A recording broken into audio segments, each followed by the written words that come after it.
Let's talk about how we're misusing credit in America. First of all, people think credit is money. Start there.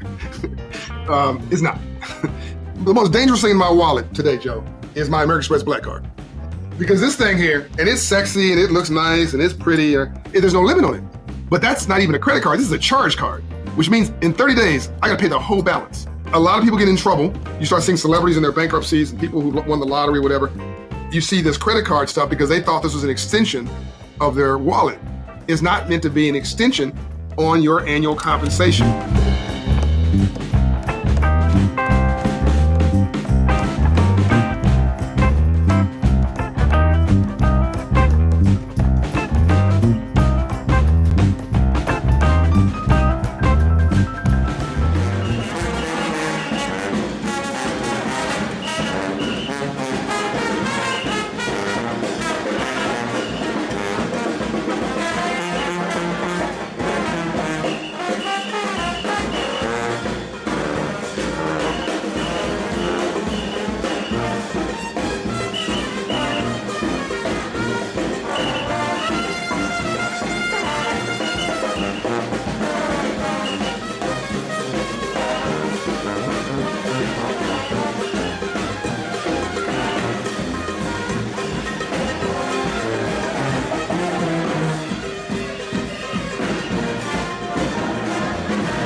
Hey there, stackers. Happy Wednesday afternoon. If you are in middle America, I guess if you're on the West Coast. Oh, no, it still is afternoon over there. We're getting ready to record a live Stacky Benjamin show. As you can hear from my voice, I'm slightly under the weather, but you know what? We're professionals here. No matter what they say, no matter what we hear, we are professionals, right, Jesse? Mm-hmm. Maybe ish. Should we put an ish on the end of that? Maybe. Yeah. Don't you love, Joe? Like right at the beginning of when you're getting sick, your voice sounds incredible. You're like, let's record a month's worth of shows right now. I sound almost like Don McDonald. Hey, yeah. Almost. Quite. All right. So sit back, relax. If you are somebody who is hanging up, if you're somebody who's, what am I talking hanging about? Up on us? If you're the kind of person who likes to sit and watch us make the sausage, get involved. Get in on the chat, and we will come to the chat a few times, hopefully today. All right. Let's make a show. Doug, you ready to do this? Okay. Oh, wait a minute. Did I do the... Whoa, that was enthusiastic. Did I do the takeaway? The takeaway. The big one? I didn't do any of the credits or the big lesson. Doug, you're going to fill those in. I'm going to do the big lesson too. Okay. Yes. All right. And filling credits for all these wonderful people. I will not. Oh, and credits? And credits. I know, right? I am shirking my duties, guys. I don't deserve much credit. Okay. I don't know how I'm going to do Don's. Okay. To get ready, Don. It could be anything. I'm just going to make the man, the myth, the legend. I am not afraid. Got a website for me to go look at, Don? Talking Real Money. TalkingRealMoney.com. TalkingRealMoney.com. All right. PORNH. Got it. Okay. No longer accessible in Florida.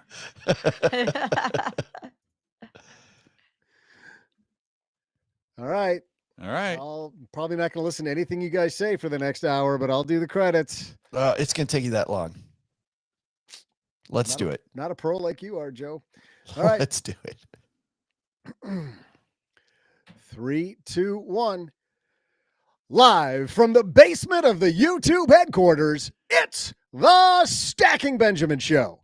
I'm Joe's mom's neighbor, Doug, and let's talk horrible investments. Are they as horrible as you think, or are you just using them horribly wrong?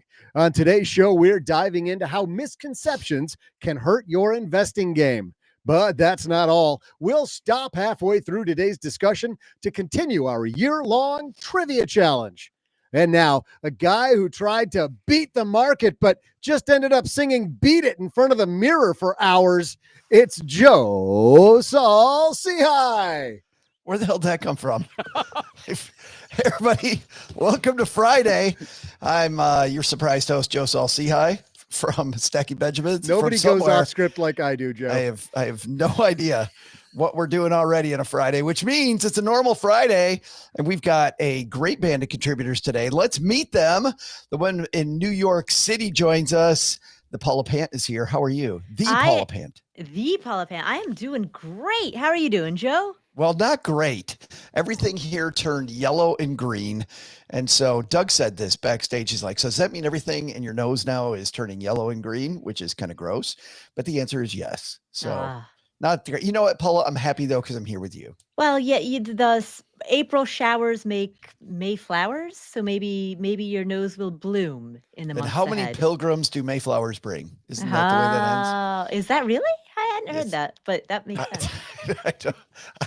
I don't know. I might have made that up. Should I say TM at the end of that? Yeah. Jesse Kramer's here from the Personal Finance for Long-Term Investors podcast. Gets smoother every time you say it. I'm getting it, man. Time you Only say a it. slight delay. How are you? I'm doing well. Hey, I've got a technical question for you, Joe, Doug. Do you want me to close these blinds so that people don't get distracted by the automobiles outside? Is that important? By all the stuff going on, by all the brilliance going on behind you? Right? I think we're probably good. All the stuff we could have thought about before we hit record. We're just going to do it live.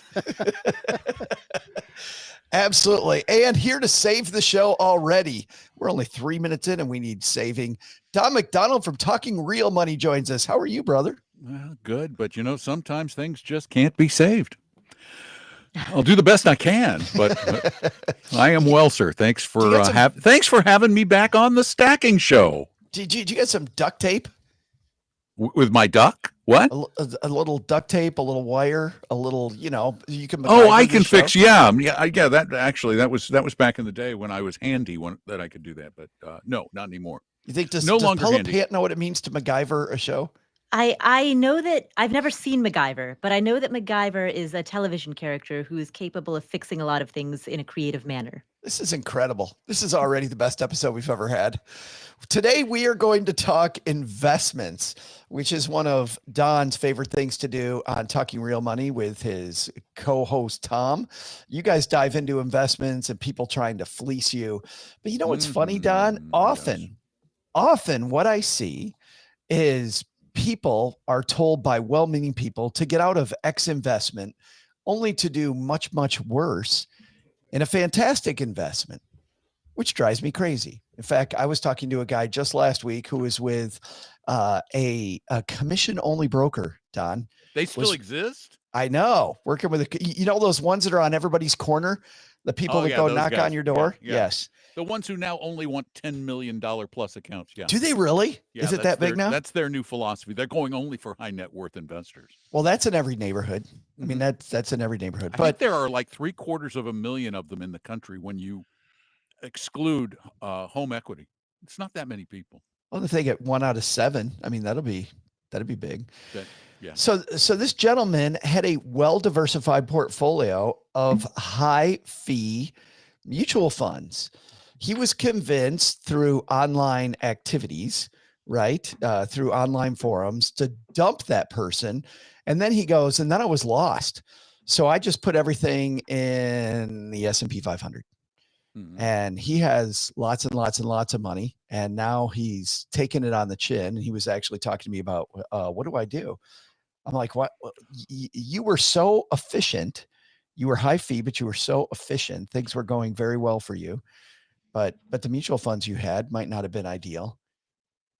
Okay, so he went from actively managed expensive mutual funds to the Standard & Poor's 500. Was he getting guidance in this process, or did he do it on his own? No, he did it on his own because the internet told him that's what he should do. Oh, the internet said that's what he should do. I know. So that's that was where I came up with this, guys, and the fact that we had Barry Ritholtz on Wednesday, and he was talking about how not to invest. So, is it worse to invest with high fee stuff but allocated correctly, or to use fantastic stuff that's stupid because you haven't allocated at all? What are some of these investment choices? We're going to ask all of you that. We've got Don, Jesse, and Paula here. That is the mission, guys. So think about that for a second, because we have a couple of great sponsors who make this free for all of you so that we can keep on keeping on and you get all this goodness. And all you have to do is pinch yourself because you're so happy that you get this for free. We're going to hear from them. And then we're going to talk about horrible investments or horrible decisions. 3, 2, 1. All right, Paula, you heard my preamble. Mhm. Let's talk about a bad investment choice, like one that makes you go, ugh. Like what's a type of investment somebody's making a huge mistake with if they choose that type of investment? Trying really complicated things like trying what's the universal, what's it called? The universal, like, forever, the one that cycles. Do you know what I'm talking about? The universal cycle, reincarnation. The infinite Reincarnation. banking. Oh, infinite banking. Infinite Yes. banking. Infinite banking. The That's the what I'm life thinking about. insurance deal. Yeah, the life insurance deal with the Bank infinite on banking. yourself. Yeah. Yeah, that one. And the people who I hear interested in it are like the people who are 27 and just opened up a 401k, but then they're like, "Hey, I heard about this thing on TikTok called Infinite Bank," yeah. Which is the way all good sentences should start, Jesse. I heard about it on TikTok, so therefore you are on mute. Yes, you are muted. 3, 2, 1. TikTok's where I get a lot of my dance moves and where I get a lot of my investment advice. It's usually those things do come in pairs, I've found in my experience. It's a twofer. Yes. Correct. It takes Absolutely. it takes 2 to tango, it takes 2 to TikTok, and it takes 2 to invest in penny stocks.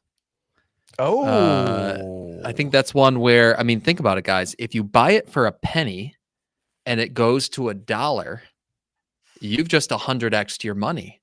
I mean, look at Costco right now. What is Costco trading? We're going to do this live. We're going to do a Bill O'Reilly. We're going to do this live. Costco is trading for $904. That's 90,400 pennies. If you had only gotten in when it was a penny, you would have look where you would have been now. Oh my gosh. So, but clearly, I think penny stocks are one of those things that people don't underestimate. They don't understand any of the underlying mechanisms behind what drives a stock's price. And therefore, when they see it selling for a penny, they come with this false notion that it can only go up, or that eventually it'll be in the realm of a Costco that's trading for $900 a share. And, penny stocks, I think, are akin to just straight up gambling. Like, go play the roulette wheel. Well, let's dive into both of these, Don. I'm going to ask for yours in a second, but I want to go back to life insurance, and then we'll cover penny stocks next. But life insurance, what Paul is talking about is using permanent life insurance, right? Mm-hmm. I often hear, and this is a great place, I think, to start this, that permanent life insurance is the devil. Do you believe permanent life insurance is the devil? I believe that most financial life insurance products are devilish and dangerous and commission-ish. They are loved by those who sell them. They are rarely, if ever, purchased actively by clients because they don't make much sense. The insurance company always wins, always. The odds are stacked in their favor. The client can't win, and it's all part of this desire for magical investment products that don't exist. Never have, never will. Well, let's talk about banking. Why, Paula, do you know enough about infinite banking to be able to talk about why somebody would want to bank and have life insurance at the same time? Use their banking for their life insurance? Good. I haven't read up on it recently. Like it's been a while since I last did basically one of my readers, this is back when I was still a blogger, one of my readers reached out to me and asked me what I thought about infinite banking. And so I went down the rabbit hole at that time and I was like, wow, this is complicated and stupid and no one should do this. Since then I have forgotten the details of how it operates, but Yeah, go ahead, Jesse. Well, I was going to say, isn't the idea that you have some sort of permanent life insurance, the cash value builds, and then you can take, rather than, say, in a traditional investing account where you have to sell your assets at a capital gain in order to get money out of that investment account, with infinite banking, you're allowed to take a loan against your cash value in your insurance product, which is not a taxable event. And then the cash value continues to build. And eventually you repay the loan on your own terms. And when it's presented that way, it's like, where's the downside? I mean, the downside. Well, is hold the on, fact Don. that Before you we got to get to pay that loan back, and you got to keep paying your premiums. Correct. And, Well, and what's hold the on a rate? second. What's Hold the on a rate at second. which? Go ahead, Joe. I'll hold on. Yeah, because there's some more upsides to this. Let's talk about let's dive even more into the upsides that they will tell you about, which, by the way, are 100% true. Number one is that loan is at a 0% interest rate. So instead of going and borrowing money from somebody else, you can borrow it from your life insurance policy. And assuming, Don, we'll get to this in a second, Don is ready to go. Assuming you continue to put enough money in that the life insurance stays in force. Now you don't owe anybody anything. You still have your life insurance and you have this cash. Like what could be wrong with a 0 interest loan against your life insurance policy, Don McDonald? Because you've just now lost any earning potential on that money that you've borrowed from yourself. So it's not making money. You're not making money on that money. And But that's why they call it banking, because the goal is not to make money, Don. The goal is to avoid banking someplace else. But the fact of the matter is, if you put money into a bank account at your bank and you take it out of your bank, you're not paying any interest on that because it was your money to begin with. It's not somebody's magic money that you're borrowing. It's your own money. I'm going to go borrow money from my wallet. Yeah, exactly, Jesse. Borrowing money from your wallet. And the other thing they don't tell you about is the fact that those life insurance premiums can rise over time. They must be kept in effect. If you fail to make a payment on the life insurance, the loan becomes immediately taxable. Immediately. And that's where the difficulty comes in. And also, I mean, when you look at these permanent life insurance policies, Paula, I mean, there is a minuscule segment of the world where these actually work, though. I don't think infinite banking's where they work, but I do think that life insurance for somebody that has a very, very high net worth, life insurance can be great for estate planning, might be a good, much better tax shelter than an annuity. I can't believe we haven't heard annuity yet, but I'm sure that's coming, Mr. McDonald. But Paula, for that 1% of the 1% that those work for, banking. I see a place for extremely, extremely high net worth individuals who are worried about estate taxes. I mean, extremely high net worth. I can see an argument for permanent life insurance in those very rare cases. Even in that regard, I don't see the infinite banking portion. Yeah. Right. The infinite banking's a gimmick. Right. It's just a sales gimmick. Right. I agree. And here's what's frustrating, Don, is that infinite banking can work. And all the math they're doing is not incorrect. They are, but they're telling you 3/4 of the story. The problem that I have with infinite banking is different than your bank account. Your bank account, if you overdraw your bank account, you might have a fee from Bank of America or whatever bank you have, right? You're going to get an overdraft fee. With this, you're going to unravel your entire life insurance strategy. It's like your life insurance goes bye-bye when your banking goes bad. Like, that's absolutely horrible. Oh, so frustrating. Permanent life insurance, though, we talked about briefly using it, high net worth individuals for estate planning. Don, is there any place else you see that life insurance, permanent life insurance, might make sense in a financial plan? Like if you saw it, you go, that's not No. too bad. I can't see. I really, except for the case you stated and Paula discussed, there is no place for permanent life insurance in a portfolio. Life insurance is, by any other name, death insurance. You are insuring against your untimely passing should someone be reliant upon your income or your wealth. You want to make sure they're taken care of. When you get to the point, your family gets to the point where there is no longer a need for someone to get a windfall from your death, there should be no death insurance. None. That's why permanent insurance makes little or no sense to me, except for those rare estate planning purposes. And as Paula said, very high net worth individuals. Jesse, any place you could see a permanent life insurance policy implemented in a financial plan? Well, I think if you are the type of person who enjoys pranking people in your life, especially people you don't like, you can sign them up for a permanent life insurance policy. we have the perfect gift for Don McDonald now. It's loxing instead of doxing. Well, it's funny, the whole estate planning, high net worth individual part, in case anyone's wondering, right, we're talking usually about taxable estates. The federal exemption's $28 million for a couple right now. Just when we're talking about high net worth, like those are the kind of numbers that we're talking about. And the interesting thing I found in my experience is that that factoid is used as part of an insurance sales pitch. We might have heard it before because it's like, hey, I just helped a family with $50 million and they're using this strategy. Why do you think you shouldn't be? Right. And it's like, well, because a different tax rule applies to those people, dingus. So anyway, if any of you listeners out there are, if you've heard that one before, you can ignore it. And it is funny because you do hear that all the time, right? Rich people are using this. How come you're not using it? Well, they have a whole different set of problems, which, by the way, Jack Schwager, the guy behind Stock Market Wizards, that whole series of fantastic books about these traders who actually beat the stock market. And pretty much I read these books and I'm like, I do not want to live these individuals' lives. That's pretty much what I learned is that I don't even. And I asked Jack, I said, studying all these people, it sounds like you're saying the stock market isn't efficient. And I love his phrase. He goes, the stock market is not efficient, but for 99.9% of us, we should pretend it is.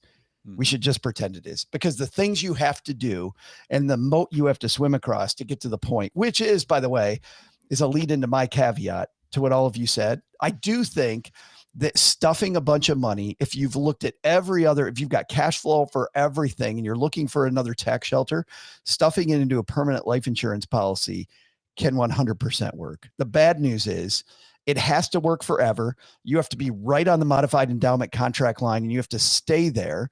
I think you have to use a policy that has very low fees and also has separate accounts that look like mutual funds on the inside. See, listen how technical I'm getting already. But with all That's of this, way too many caveats for the normal person. Well, and exactly why outside of estate planning, I think somebody who's high net worth, working maybe in a private financial planning office with people, implementing that tax shelter can be quite a boon. But none of them are my listeners. Well, and I just put everybody that listens to this show to sleep too with my explanation of how that thing works. All right, let's go into penny stocks. Jesse brought penny stocks. Paul, is there any case to be made for penny stocks in your portfolio? No, there is not. No.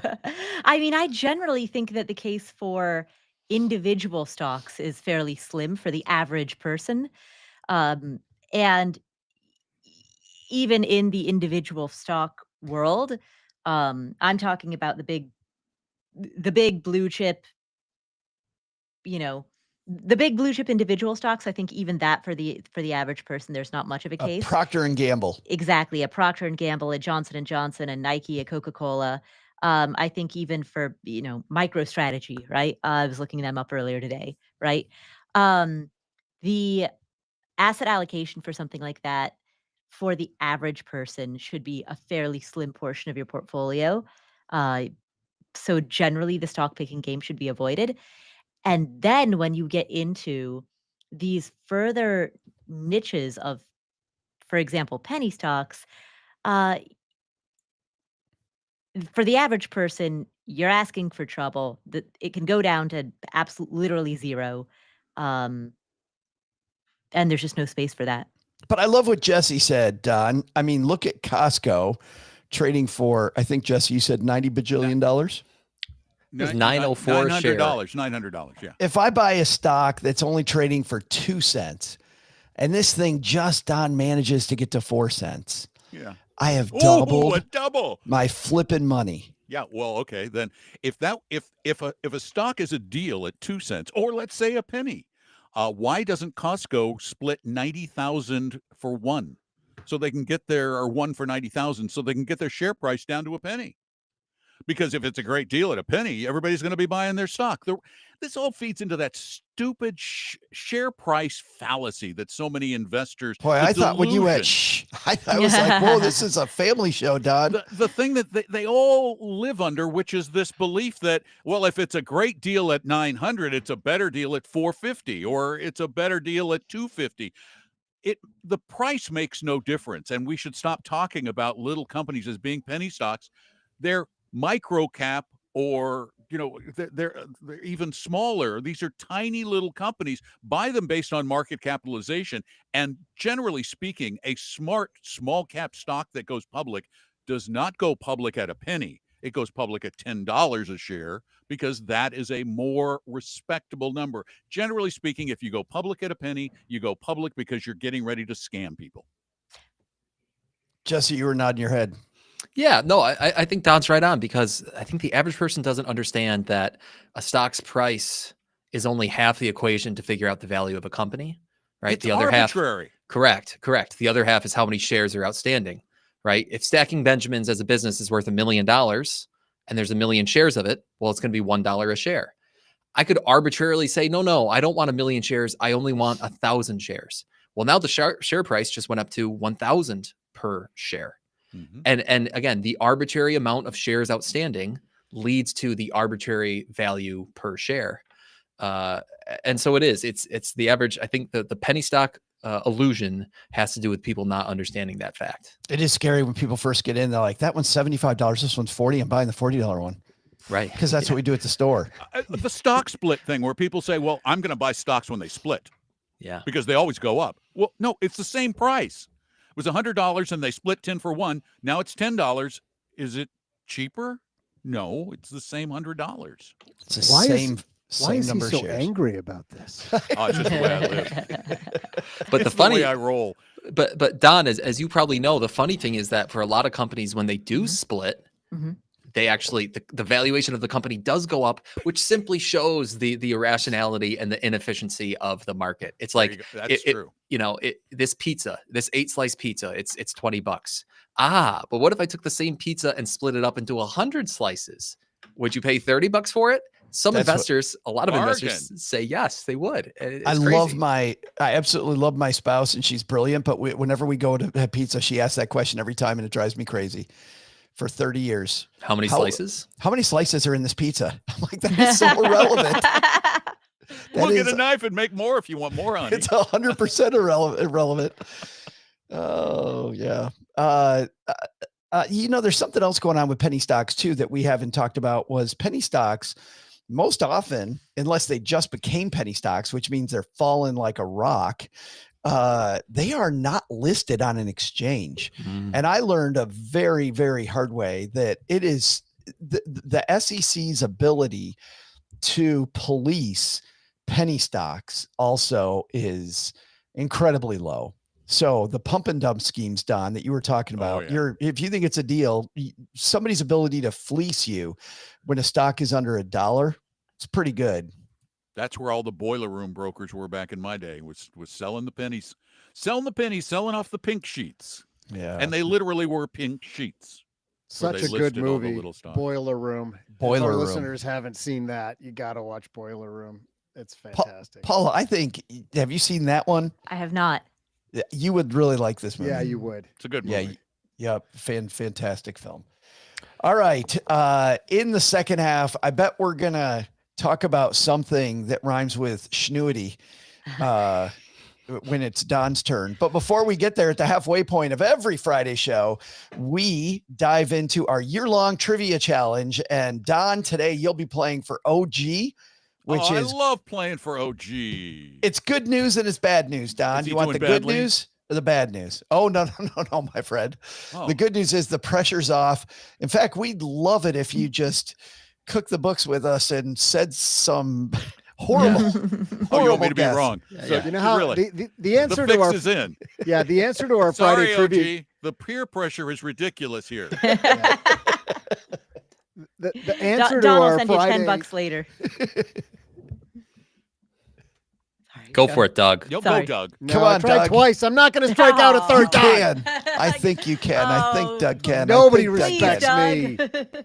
I think Doug can. Well, Don, you may recall that the question for our Friday trivia is always numbers based. It's always very difficult. We make sure that almost nobody is going to know this number. And yet OG seems to get remarkably close. So I'm just going to tell you right now, the answer is cheesecake to today's.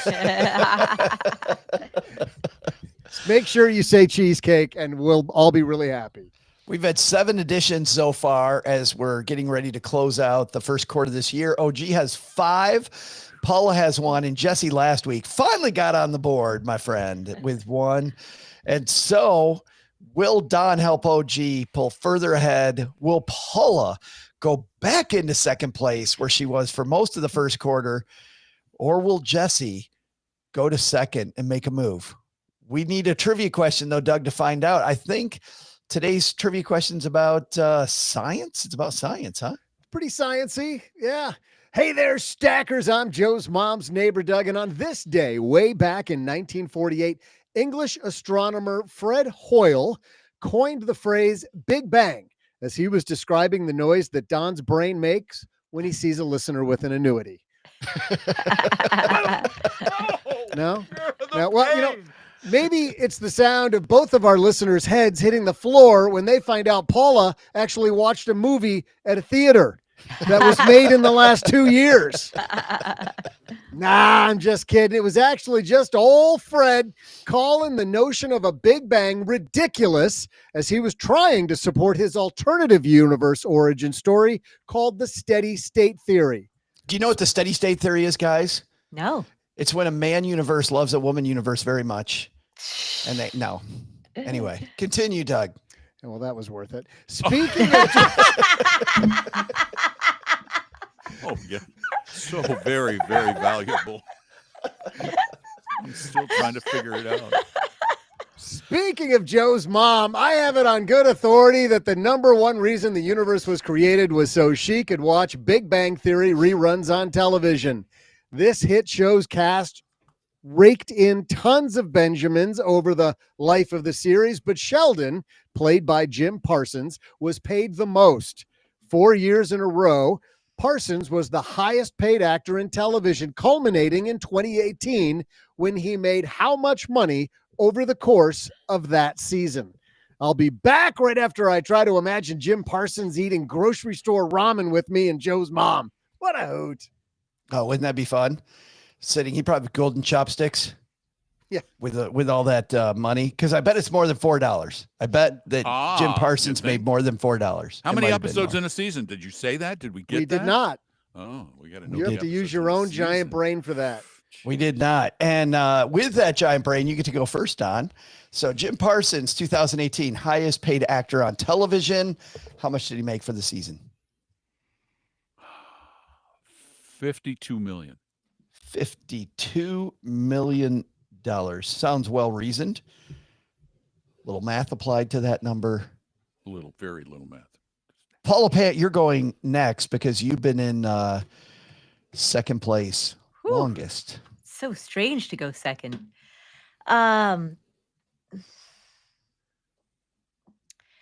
So fundamentally, the question is how much, if you take Jim Parsons' identity out of it, The question is, how much would the highest paid television actor have received in the year 2018? Well, it was him. He was the highest paid actor in 2018. So we don't need to take Jim Parsons out of it. Leave Jim Parsons alone. But I mean, Why do you hate him? by not letting that bias the question, by asking the base question of, if you take the profession of acting, specifically television acting, in the year 2018, what would have been the top end of their range in terms of compensation? That leaves me with, I don't know. So I'm gonna say, how much do the people on Friends make per season at the end of Friends?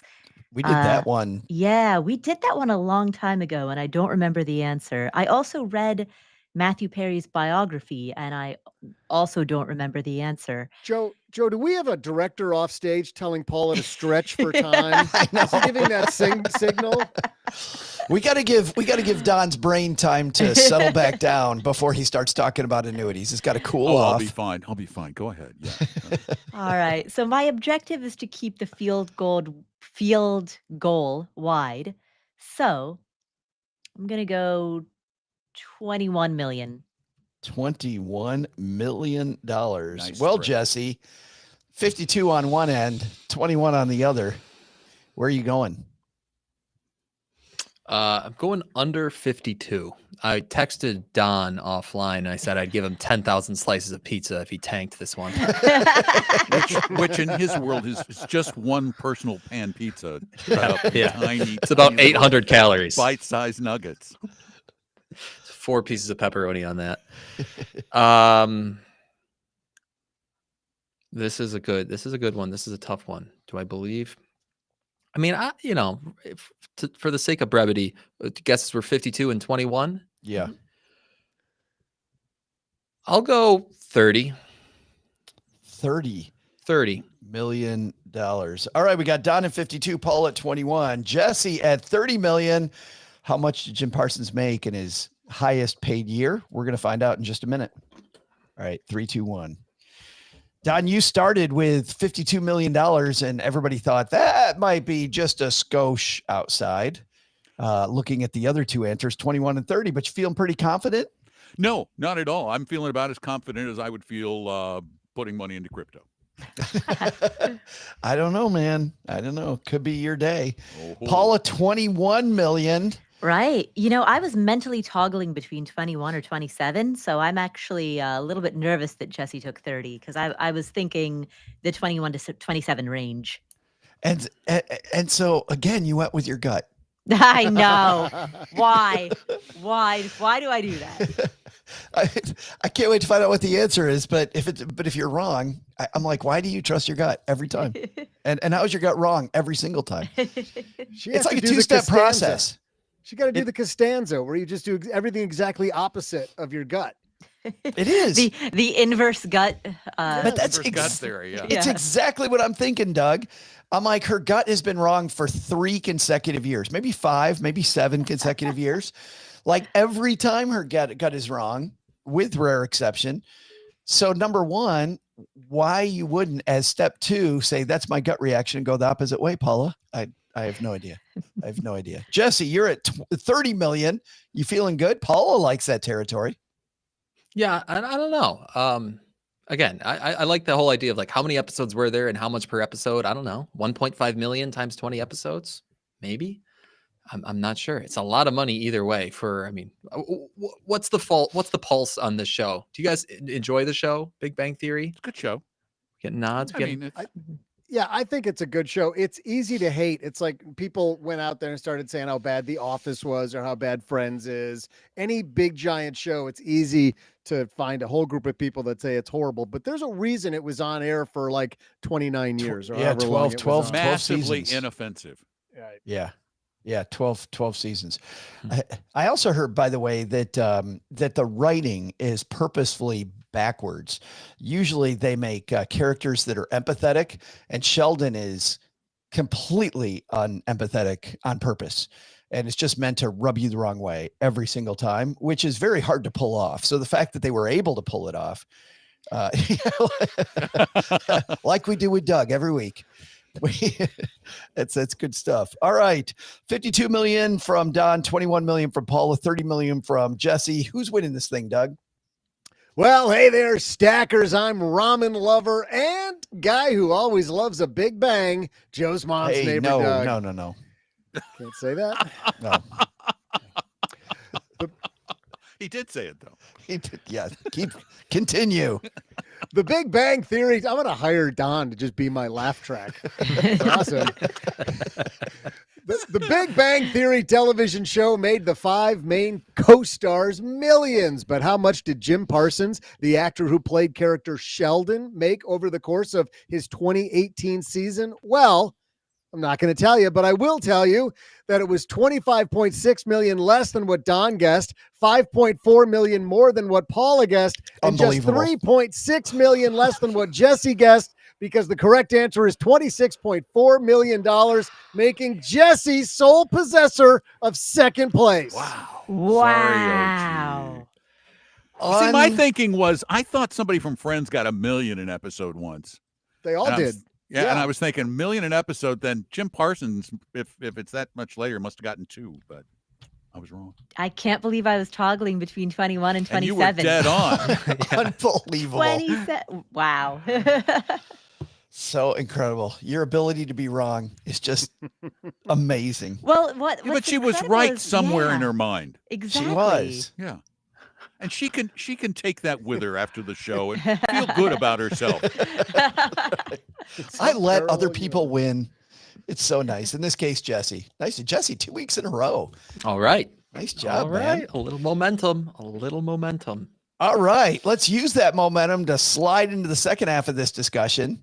And we are going to, Don, what's an investment that you think might not be the world's best investment? There are so many good options. They're just so good. I could go crypto. I could go options. Speaking of good options, but I'm going to stick with the one that I think is the most horribly sold product in all of the financial universe.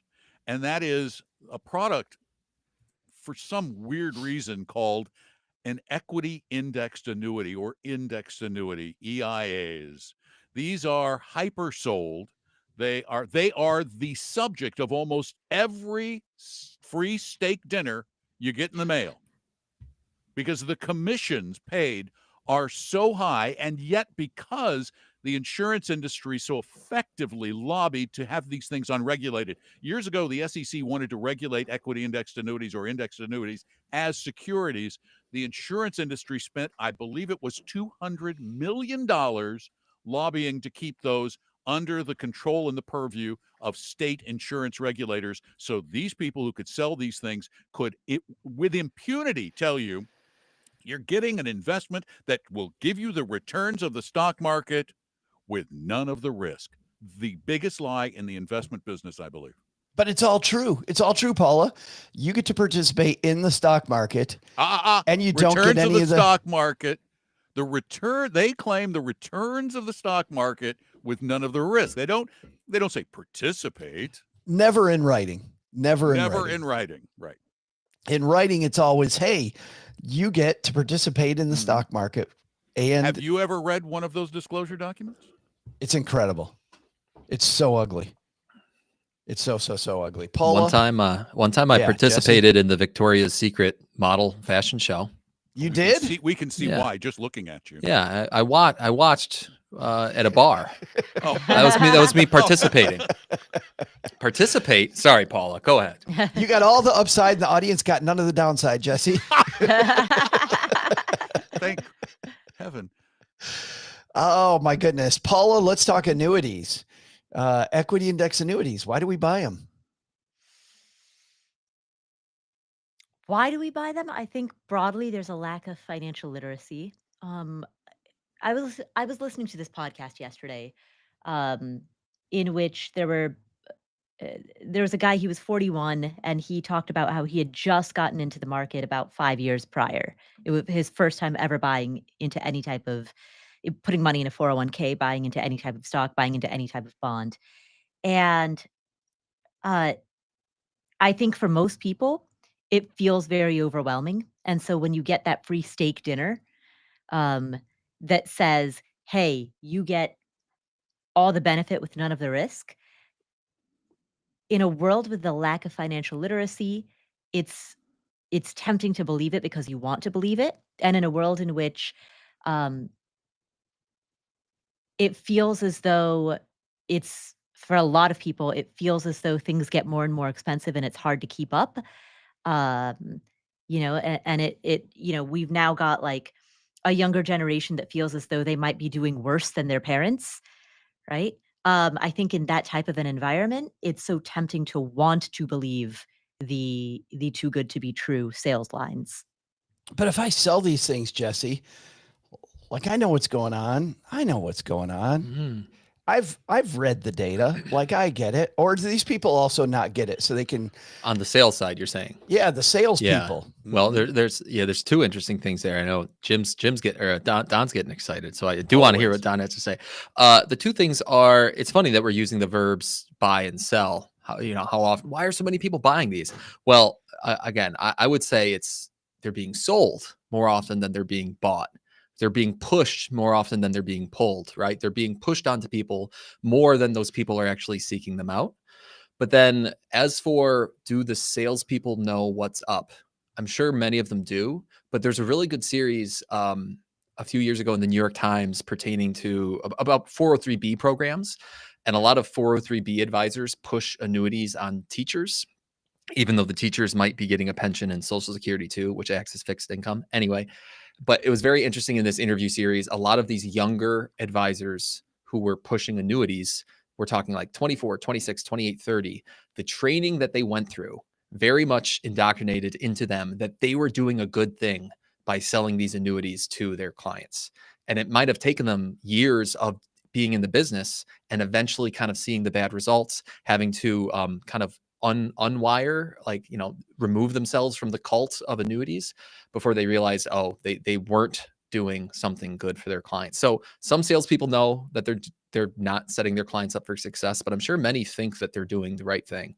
Jesse nailed it. You absolutely nailed it. It's a lack of integrity, I believe, on the part of the industry, because the sales tools that they give them, and this is what they learn, from which they learn, are so misleading. I've gone to several of these steak dinners, and He loves steak. I do. and rarely is it a really good one, but so every once in a while you get a Fleming's or a Ruth's Chris or something. Oh, nice. But in every case, there is a chart that they show, and you can find this chart online. It's a chart of the stock market from 1929. And they show you this chart and they go, look at what the stock market did from 1929 from here. And you did not recover until the 1970s from the loss in 1929. What they neglect to include on that chart are dividends. Yep. They are just looking at, if you bought 100% of your position in 1929, you didn't recover back until, I think actually it was the 50s, if I'm correct. But it was a very long period of time. It's very misleading information, and the reason they mislead is because of greed. Early on in my 5, 6, 7, 8, 10% commissions. Yeah. Early on in my career, I was even taught some math that I could use on whiteboards. And I was like, well, the math even proves that this stuff is great. Like the math from the sales trainer, right? And this is early 1990s. And so amazing. It took me, Don, 4 years to realize that the math, and I stopped using the math well before that. There were other reasons why I decided I did not like these tools, but it took me 4 years to realize. One day I'm driving down the road and I'm just going over, I'm like, well, then why is this math equation right? If all this stuff is bad and I stopped selling this, why would the math be right? And then I realized the math was so sneaky bad. It was so sneaky bad. Like it's the lies, damn lies, and statistics. You can manipulate statistics to fit whatever story you want if you're clever enough on the front end. Absolutely. Good mentor of mine said, beware charts and graphs, right? Because a chart and a graph can show you whatever anybody wants to tell you. And yet, Paula, maybe equity index annuities are bad, but we hear from people just annuities, like stay away from annuities altogether. Is that good advice? Just stay away from annuities and you solve the problem. I used to think that until I heard Dr. Wade Pfau talk about specific annuities that he recommends in very specific use cases. And again, I don't remember the details of precisely what Dr. Pfau recommended, but he made a compelling case that in some cases, for some people, some types of annuities will work. Beware of Dr. Pfau, though. Please check the credentials. He is endowed, his school is endowed by New York Life. So take what he says with a grain of salt. But what he's referring to are immediate annuities, and they do serve an occasional useful purpose. The other ones, though, fixed annuities, they're not terrible. Variable annuities are horrid. Not as horrid as index So annuities. just for people that don't know what these are, fixed annuities feel Fixed like rate. you're in a long-term CD is really what it feels like. You are in a long-term CD, and often these come with a teaser rate that's fantastic. The bad news is after the teaser rate period is over, you drop to this rate. You always have to ask, what's the guaranteed rate? What's the guaranteed lowest they will pay? Nobody ever asks that question, but that's a question you need to ask if you're going to go in, because it's not going to be 7%. It's not going to be 8%. It's going to be 1.7% forever after you get done with that teaser rate done. Yeah.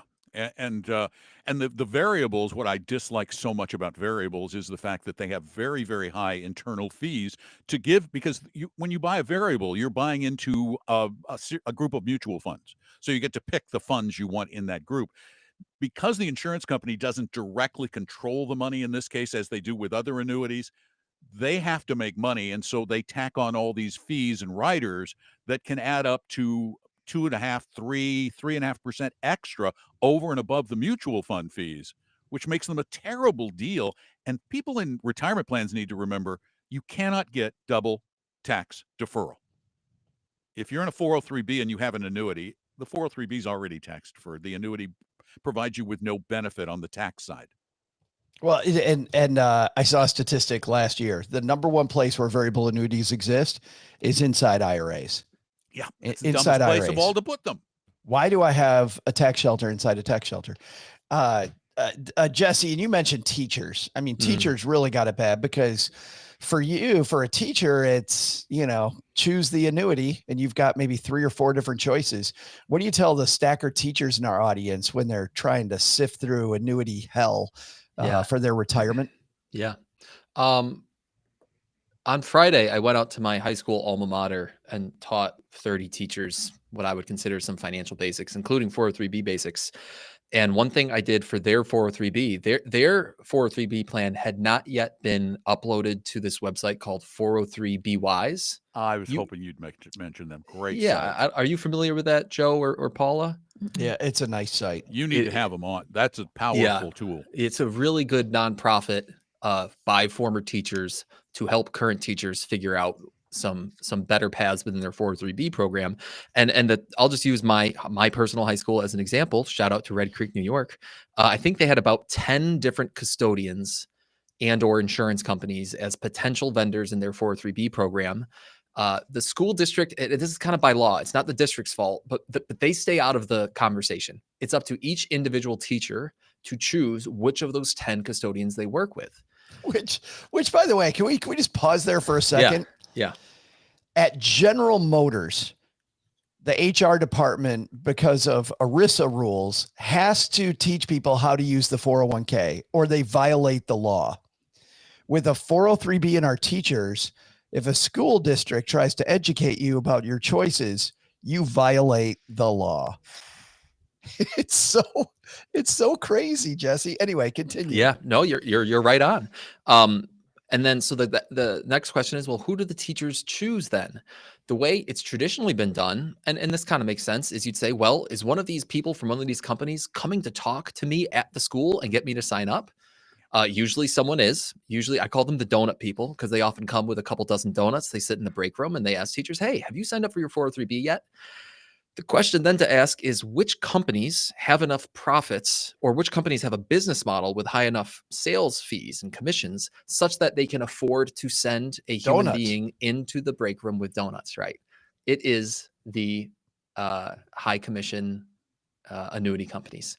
And so many teachers end up getting signed up for with one of those companies. They're not signing up with Fidelity and Vanguard, even if they're on the list, because Fidelity and Vanguard are low fee firms. They're not sending a human to the school. Anyway, back to 403(b)(y)s. Oh, Jesse, that was so great. Thank you, Don. That's so powerful, man. I just love the takeaway. If they bring the donuts, they're automatically on the naughty list. To some extent. Because the commission makes it worthwhile for them to show up in person. Vanguard gets 1 basis point on some of their funds. There's not enough money in there to pay somebody to fly out to your school. Right. I mean, listen, I love to travel, but I've got something against the Danish. If you bring the Danish into the break room, don't sign the paper. Anyway, 403(b)(y)s, you can send look your hate mail to Jesse. Or send it to me. I love the hate mail. The crullers, the fritters. If 403(b)(y)s, you can look up your school's options. And if your school isn't on there, you can upload your options to the website and they will do the research for you. And they will give each custodian a grade. I think it's like A through F. And at so many schools, it's almost all D's and F's. With, if you're lucky, there'll be like 1 A or B vendor. And that's the vendor that if you're a teacher, you should really think about working with. And what is their criteria, by the way? Is it expenses, choices, all the above? All the above, right? It's mainly, I think, a function of fees and flexibility, and essentially probably whether the company's trying to push you into an annuity or give you more of a 401k like experience where there are target date funds, low cost index funds. I'm sure there are probably some other criteria. I am not an employee for 403(b)(y)s, but I still think it's if you are a stacker teacher out there, that could be a resource that's really valuable to you. That's fantastic. Let's do a quick lightning round. Any other horrible investments in honor of Barry Ritholtz being here on Wednesday? How not to invest, or maybe let's just do that. Barry was here on Wednesday talking about how not to invest. Paula, what's a way you can think of that you see people invest, which is a model of how not to invest? How not to invest? I see a lot of spontaneous investment. You know, the proverbial water cooler, in which a person, when there's a lot of hype around a given investment, people, without having any kind of big long-term strategy or plan or investor policy statement, will just start shifting their money towards the thing that's being hyped. So back in the heady crypto days, I guess we're now kind of entering another heady crypto era, but like especially like post-pandemic, like right at the edge of the bleeding edge of the pandemic when crypto was super hot, I would see a lot of people just like move a ton of their money into that. Yeah, so that kind of spontaneous investing, right? Unplanned, non-strategic, following the hype investment. I've totally done it. Yeah, I have as well. Just hype from online. Bought that Lumen stock and watched it go all the way up to 10 and now back down $1 above where I bought it still, huh? Well, they found out what that little chip does to you. It's so funny because now you say Lumen and everybody thinks the TV show immediately. Yes. Don, what's a way not to invest? How not to invest? Putting your money in things that aren't really investments, but people call them investments because they're lying, trying to sell you something. Perfect example, crypto. It's not an investment. It's a big bag of air. It's merely a pure speculation. All the things that are gambling, they're not investing. Playing the options market, trying to buy gold. I mean, gold can't grow. Gold has it better than crypto. It's a store of value in some way or another. Crypto is not a store of anything. But anything that involves gambling as opposed to putting money into something that is likely to grow or give you interest over a period of time. I wish you'd tell us how you felt about crypto. I wish you would come clean. I still don't get it. It is that's another episode. Jesse. That's like 16 episodes. It is 16 episodes. Jesse, how not to invest? I'm going to go with certain types of like off the book private investments that your second cousin brings to you because, you know, he's renovating this apartment building and needs equity. It's, you know, I see some smiles here, but you'd be surprised. I mean, it happens every day. Hey, I'm starting up this business, need some seed capital. We just bought this building. We're going to renovate it. We're looking, we need some debt. Who can loan us some money? And those things are, there's just always going to be some sort of castle in the sky argument associated with that. Well, like, just wait, you know, once the pizzeria gets going, we're going to do XYZ and here's going to be our revenue and here's going to be your return. Jesse's and, hungry. What's the pizza? Jesse is really, really hungry. A lot of pizza today. Their 12-inch pizzas Wait, have pizza 8 and slices. Donuts. and the Ours is stackers going to are here. succeed because it is 16 slices. Right. The stackers are here to see how the sausage gets made, right? That's what we said at the very beginning. Is it mealtime yet? I'm getting right. a little hungry. The clock is ticking. But yeah, there are just so many investments out there where you really have no, unless you have a lot of expertise to be able to evaluate the investment before you put your money into it. And then hopefully that you have transparency. Once your money's there, you need to have transparency and reporting to see how the investment is progressing over time. There's just so many black boxes out there that people ought to avoid. I think that's a great place to leave this discussion. Thanks, everybody, for bringing it. Apparently, my phone will not stop ringing. My phone's rang like 800 times while we've been recording. And I keep looking at mine. No, it's not mine. 3, 2, 1. But that's the first time it emoted, so you could hear it. All right, here we go. 3, 2, 1. Thanks to all of you for doing a great job on steering our stackers well to wrap up. I think it was a great week of making sure that we don't step in landmines while we're investing. I think that's so important. Let's dive into what's going on where all you work, because you're working on brilliant things. And we'll have our guest of honor go last. Paula, what's going on at the Afford Anything show? On the Afford Anything podcast. Well, so we are absolutely committed to getting you a raise. We know that life has gotten more expensive. Inflation is high. Car insurance is expensive. Groceries are expensive. Everything's Your expensive investments now. might have huge fees. Exactly. You followed your cousins, second cousins, third cousins into the pizzeria, which they funded by taking a leveraged annuity with full of Bitcoin and just, now you've lost everything. So anyway, you need a raise. And we're committed to teaching you how to get one, because I think a lot of people could be making more money doing exactly the same work. So affordanything.com/yournextraise. We are offering a second beta round for people who want to become beta testers and help us put the refining polish on it. And then probably later this summer, we will be ready for our full alpha release. But if you join the beta round, you get it at a deep discount. So yeah, if Paula would have followed her own advice, she could have gone from 21 million to 27 million. I know, right? And she could have been paid like Jim Parsons. Should have given young Sheldon a raise, or old Sheldon, I guess. Old Sheldon, Old Sheldon. $26.4 million a year. You can't live on that, but it's a nice start. Jesse, what's going on at the personal finance for long-term investors? That's it. We recently had Christine Benz on the show from Morningstar, recently published a book called How to Retire. I know. And it was really fun because I specifically wanted to understand not only what has kind of changed in the American retirement landscape over her 30-year career at Morningstar, but then also she's got 20 chapters from 20 experts in her book. And like some of them are really unique and kind of some interesting advice that people aren't used to hearing. So we talk about that. And then next, after Christine, we've got an AMA, our 6th Ask Me Anything episode is coming out, which are probably the most popular episodes I put out. So I'm excited for that. What do they ask you? Like, what's your favorite soccer team? I will say it's not truly Ask Me Anything. It's Ask Me Anything financial planning related.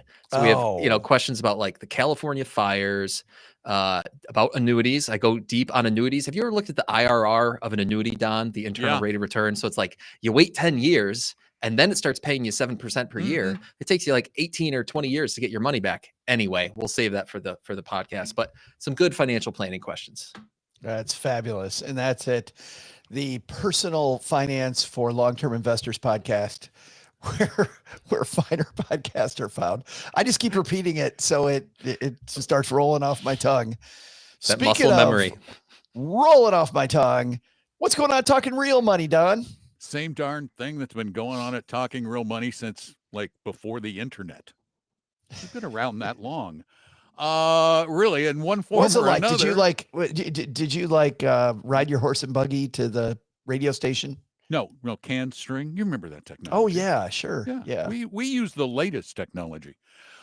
Talking Real Money. We're just trying to make this whole process of dealing with money, particularly the investing part, a whole lot more simple than it appears it is, because it is a lot more simple. We want to put most of Wall Street out of business so that you can do most of this yourself with the help of some really honest people who tell you the truth. So that's what we do. And we'll keep doing it for as long as they'll let us. Are you doging Wall Street? Oh, dude, yeah. Is that what's going on? Yeah, without a meme coin to go with it. Meme coin is extra. I don't know. Yeah, meme coin sold separately. All right. We'll link to Talking Real Money, Personal Finance for Long-Term Investors, and the Afford Anything podcast on our show notes at stackingbenjamins.com. Doug, wrap this thing up for us, man. Oh, by the way, I forgot to say earlier, Margaret was so hoping, she was hanging out with us live, was so hoping, Paula, that I think she was hoping you were going to do great. Oh, thank you. Thank you for the support, Margaret. Because she was like, go Paula. I need to add a thing. Joe, thank you so much for showing up at Retire Meet in Seattle. Oh, you did an incredible job. The audience loved you. He came out and spoke. He introduced Tom and me. Really appreciate you being a part of that event. It was a great event. Thank you. Well, I'm so happy that you invited me. It was great to see our mutual fans there, and so many people worried about retirement, which is great. It was, man, that place was packed. You guys just packed the house. Been doing it for 11 years now, so it was super, super fun. All right, let's end on that high note. Doug, what should we have learned today? Oh, he's on mute. Nothing. That never happens. 3, 2, 1. Well, Joe first, take some advice from Don McDonald. Pretty sure Don said there's no better place for permanent life insurance than in your retirement portfolio. Did I get that? I got that right, Don. Didn't I get that? Okay, cool. Second, Jesse said some pretty smart stuff about the 403 custodians at Red Creek High School. Seems like a lot of people pushing brooms to me, but I mean, can you clarify, Jesse? He's not going to do it. He's not even going to. He's going to leave me hanging out there on that one. All right, I'll figure it out for myself. But the big lesson, if you want to see how high a human can jump, sneak up behind Joe's mom with a firecracker. Now that's a big bang. We laughed, and because she was still holding on to a wrench when she landed, I get to go to the dentist. Thanks to former astronaut and teen heartthrob Don McDonald for joining us today. Want to find out what Don looked like when he was on the cover of Tiger Beat magazine in the 70s? Sure you do. So head on over to talkingrealmoney.com. We'll also include links in our show notes at stackingbenjamins.com. Thanks to pop culture expert Paula Pant for hanging out with us today.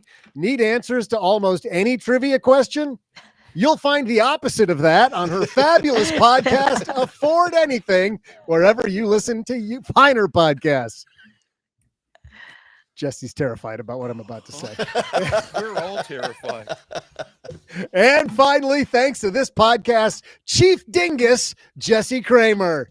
Searching for the tastiest darn snickerdoodle recipe in the world? You'll find that and more on his fabulous podcast, Personal Finance for Long-Term Investors, wherever you listen to podcasts. Sorry. And we made it. I can't. All right, stop. everybody. Woo. We'll say goodbye to YouTube. See you guys next time. Thanks for guys. hanging That out. was fun. Thank you, Doug. Good job, man.